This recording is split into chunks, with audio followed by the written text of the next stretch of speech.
to a dead man than salvation to a dead sinner.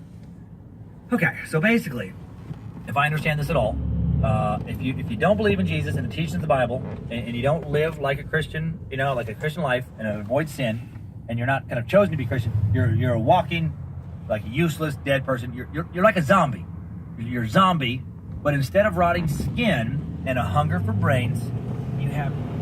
In 3.6 miles, turn right. Probably tattooed skin and a hunger for pussy dick and an overall good time. Some people are chosen, other people are out of luck. I gotta say, it doesn't feel like I made the cut. I worry if that's true. I feel like I probably didn't make the cut. The L in TULIP stands for limited atonement. The great gospel message that so many today are urgently carrying to distant lands is that Christ made atonement with his death. But there are two critical points at which this message is so severely distorted that it no longer carries the gospel message. The first distortion concerns what Christ's death did. The biblical truth of atonement is that his death paid for sins.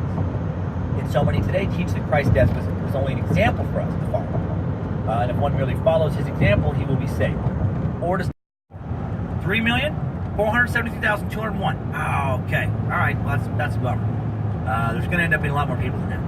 Okay. Oh, well, I guess then that's how many people have a chance to go to heaven, and everyone else, no matter how good they are, I guess they just go to hell, right? That's correct? Okay. All right. Well, cool. Thanks, God. Love your decision-making process. You are the bestest, most fairest, most omnipotentest, goodest goddess ever. Yeah, that's just... Of a mile. The destination is on your left. 3200 Norwood Lane. I remember hearing the most crazy shit come from my Grandma Carol's mouth constantly.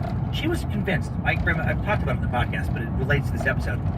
She was in her very limited, very obscure Pentecostal Assembly of God denomination that she went to. She was convinced that everyone else, including most of the other Assembly of God churches and all the other churches, all of those people were going to burn in hell. And so many of them just like great people, but she stayed in her weird little world, never met any of them, and just assumed they were all misguided, evil people. What a sad... And that's how she lived her entire life. And to me, her life was a fucking pathetic waste. I know it's my own grandma I'm talking about, but I had no respect for how she lived her life. Just pathetic to me. Just pathetic to me. Just pathetic to me.